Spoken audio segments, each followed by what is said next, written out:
Super soldiers are soldiers but better. They're soldiers enhanced by artificial means to be stronger, faster, and superer. Now, just as there's more than one way to skin a cat, there's more than one way to create a super soldier. But like the various methods of skinning a cat, schemes for making super soldiers tend to be a bit icky.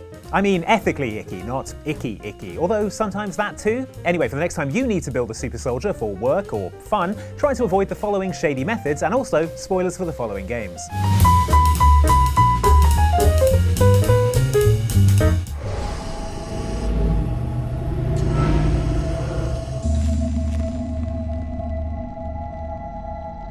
Tell me about the children.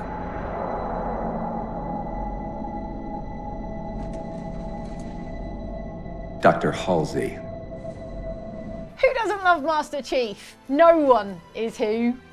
Maybe the Covenant. That's because he's a legendary hero without whom we'd all be living on planets turned to glass by Covenant bombardment, and also dead. But Master Chief was made the 7-foot, 500-kilo living action figure he is today in a military project called the Spartan II program, which, it turns out, was sketchier than my fan art of him. I call this one Dear John, and Halo Sailor, this one Master Cheeks. This was a military program that secretly kidnapped 75 eligible children between the ages of 5 and 6, although they did replace them with rubbish clone children that would die shortly after.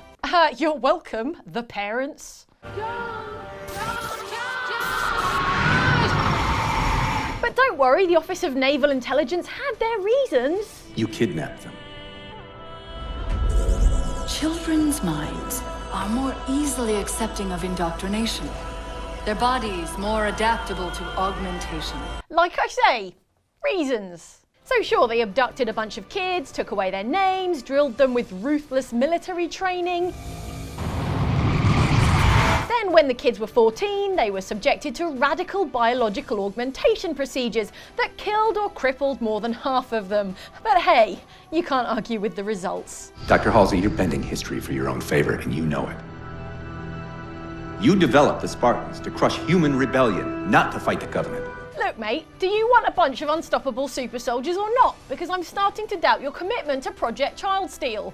Oh, right, we changed the name, didn't we? What's his story? Property of Armacham Technology Corporation. They're working on a military contract to develop an army of clones that respond to a psychic commander. Top secret, of course. Armacham Technology Corporation, from survival horror shooter Fear, does ethically murky military R&D projects like Apple does iPhones. All the time. In fact, the Armacham Technology Corporation could give Resident Evil's Umbrella Corporation a run for their money. However many freaky mutant bioweapons Umbrella created and failed to keep control of, Umbrella never put a little girl in a coma, locked her in a vault, and eventually impregnated her with clone embryos to breed psychic super soldiers.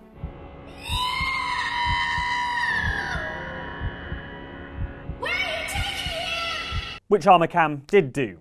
That thing I just said. Wow. She was 15 when the first prototype was born. She was supposed to be comatose, but she started screaming when we induced labor and didn't stop until the liquid filled her lungs. The repulsive cherry on top of this Sunday of sinister science is how the man behind the project was one Dr. Harlan Wade, the father of the little psychic girl in question, Alma Wade. Yikes. Give me back my baby!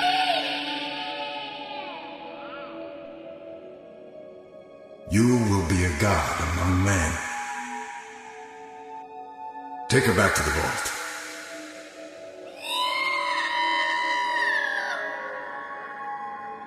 You're really leaning into this whole mad scientist deal, aren't you, Harlan? I mean, sure, you've got the Armacham shareholders to think about, but aside from the ethical implications of locking your daughter in a telepathy-proof bubble and using her to breed super soldiers, there's the medium to high risk she'll escape and turn you into human soup with her mind powers.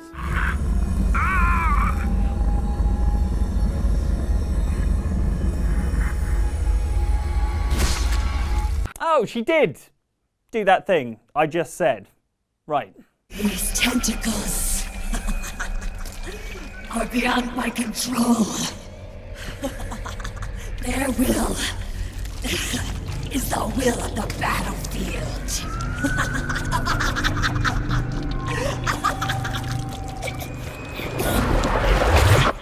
What's better than a soldier who was mentally disturbed in childhood by the horrors of war? A soldier who was mentally disturbed in childhood by the horrors of war and then stuffed into an animal-themed supersuit. And I guess stick some mind-controlled nanomachines in there as well. It is Metal Gear Solid, come on. That's the thinking with which private military outfit Outer Heaven formed the Beauty and the Beast unit, aka Snakehound unit, for which they got hold of 4 girls with debilitating post-traumatic stress and turned them into Crying Wolf, Raging Raven, Screaming Mantis, and Laughing Octopus. Oh, she sounds fun.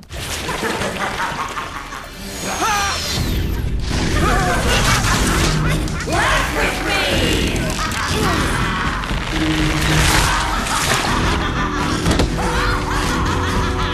Oh, not fun. No. It's not funny.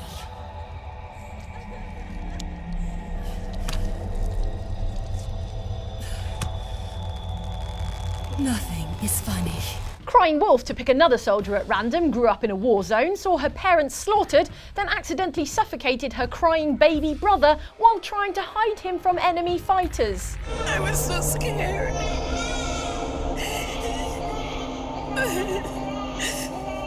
Forgive me.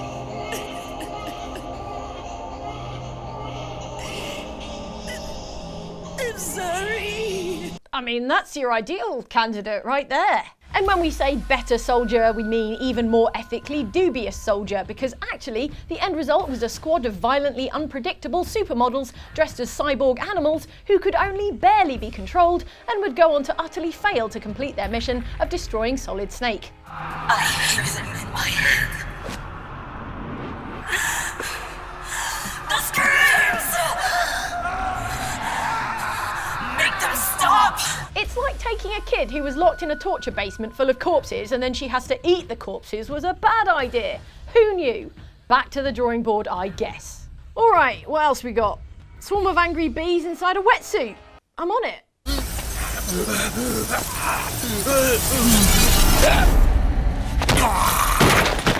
What's this now? Super fast, super resilient, supernatural super soldiers? This is more like it. Just when you think the villains of Metal Gear Solid have less recruitment sense than Hogwarts looking for a new teacher to do defense against the dark arts. Seriously, Dumbledore, come on, man. Some smart cookie with a skull for a face comes up with something like the super soldiers of the Skull's parasite unit. Boss, watch out. It's the Skulls. Don't let them find us. In the sense that they are fast, agile, and unkillable, not to mention creepy as hell, the soldiers of the parasite unit are as effective as they are unethically sourced. Oh yeah, that's because they were created by taking honest, regular soldiers who probably had families and pets and names like Hungry Hippo, and implanting them with an ancient parasite that destroys their minds and turns them into spooky mist zombies. It's the Mist unit. The Skulls. Still, it's not all bad. You get teleportation powers and cool glowing eyes. It's a pretty sweet life if Venom Snake doesn't Fulton you back to base and put you in some kind of humiliating zombie zoo. That would be embarrassing. Oof, sorry about it, zombies. Am I a human being? No such luck. You are a monster. For a power company, the Shinra Electric Power Company sure is keen on making super soldiers. If they spent as much time and effort on supplying everyone with clean, cheap electricity as they did on playing God to create elite military units, maybe Midgar wouldn't be a bubbling pot of violent unrest and looming ecological disaster. But what do I know? I'm no electricity genius. I mean, I can barely operate a light switch. Alexa, turn off the lights. We don't have an Alexa. And what's this? That's a body butter. Whatever. I may not be a high-flying power company executive, but at least I know not to inject a pregnant Shinra employee with cells from the unknowably powerful extraterrestrial entity Jenova, then after the fetus merges with the cells and is born, snatch him away from his mother and raise him as a corporate-funded war hero with superhuman fighting powers. And that little boy grew up to be Sephiroth.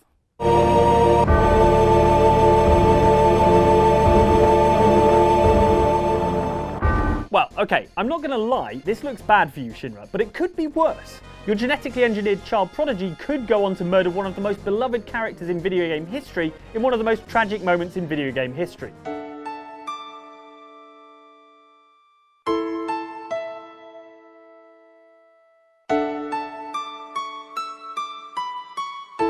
Oh, he did! He did do that thing. The thing I just said. Right.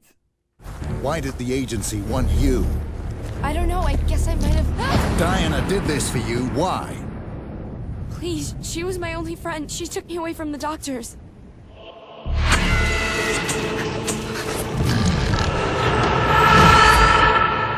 Tell me about the doctors. It's really blurry. Like, really bad dream. If you're an agency whose whole business is high-class assassination, you can't have too many high-class assassins. And if you're the international contract agency that employs Agent 47, I bet you're keen on whipping up a new generation of perfect, unfeeling killing machines to fill the agency roster. So it was that ICA Division Chief Benjamin Travis funded a project that was so morally dicey, even by the standards of a global hitman agency, that he had to keep it off the books. It was a scheme that combined genetic tampering, unspecified painful medical procedures, and a magic necklace to turn an ordinary-looking teenage girl named Victoria into a living weapon. She is extraordinary. We ran some tests on her. Her cells are enhanced somehow by an isotope in her necklace. It's as if it rejuvenates her. Given the right training, she'd be stronger or faster than any man. But when it's removed, she weakens somehow. She is beyond perfect. I knew there was some reason the agency wanted her so bad. Jackpot! Unlucky for Travis, Agent 47's posh handler Diana discovered the project, had a crisis of conscience, and ran off with the kid, which is how Victoria winds up under the protection of the least likely bodyguard on the planet. He's literally the opposite of a bodyguard. Do not tell it to you. Take the girl and run.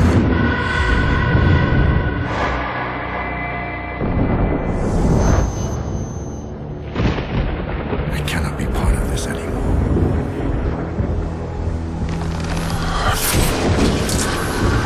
I promised Diana to keep you safe. On the other hand, 47 identifies with Victoria because he too was cooked up in a lab by unscrupulous scientists. I promised Diana to keep you safe. I know what you've been through. No one will harm you ever again.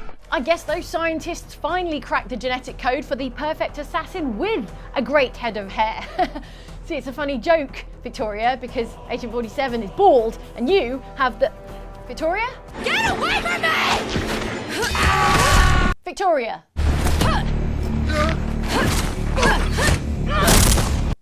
She's not listening.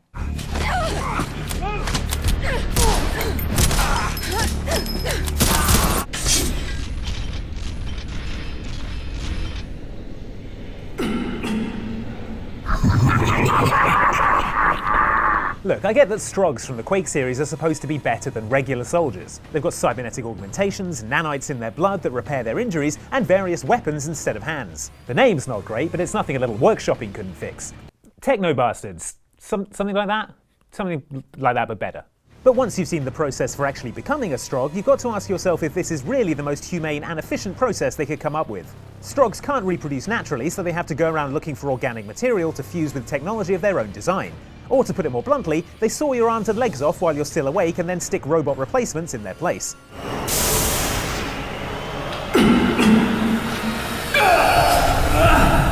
Hey, at least you get all the Stroyant you can eat, that's a bonus. Unless it bothers you that Stroyant is a fleshy, processed slurry made from all the soldiers who exploded to be Strogified. That does bother me. Oh, huh. Don't worry though, you won't remember or care about any of this because the final part of the process is them sticking an implant known as a neurosite in your brain, which links you to the Strog hive mind. The architect field.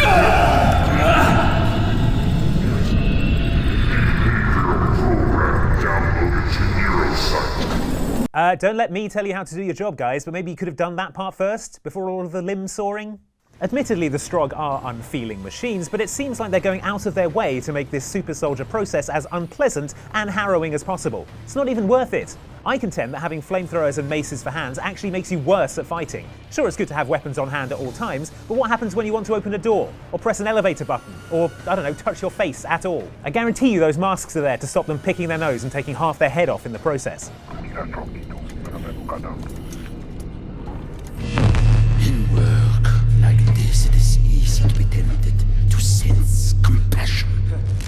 We must learn that this is pointless instinct, not fit for the master race. In Wolfenstein: The New Order, you meet a Nazi science bigwig by the name of Wilhelm Death's Head Strasser, and if you can believe it, his methods for creating a bigger, better soldier aren't compassionate or painless. I know, I'm as surprised as you are. Death's Head's pet project is the Uber-Soldaten, which are huge armoured Nazi cyborgs formed by fusing human brain tissue with a giant clanking robot shell. Such a resilient specimen. With you I could do great things. And this brain tissue comes from anaesthetised willing volunteers, right? You ask, because you forgot the bit where this is a Nazi science villain called Death's Head.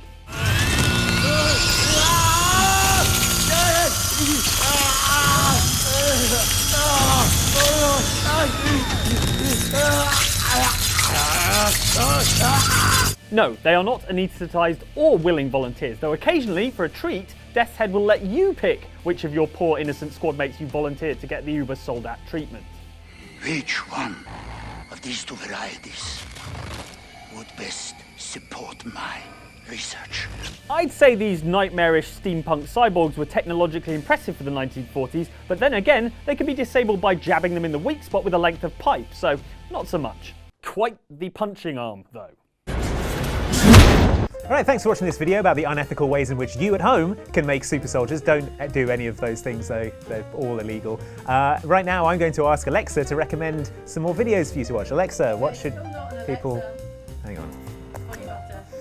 Ooh, coconut, delicious. Alright, well it's down to me then to tell you what to watch. No thanks to this body butter. Up here is a video from us that you can watch, which is good. I vouch for it. And down here is a video from Outside Extra that is also good. You should watch that. Those guys doing great work over there. And also, I'm going to cover the body butter now with the subscribe orb. So click on that. And what I'm going to do now is not eat this body butter, despite how delicious it smells. It's not edible. No. We'll see about that.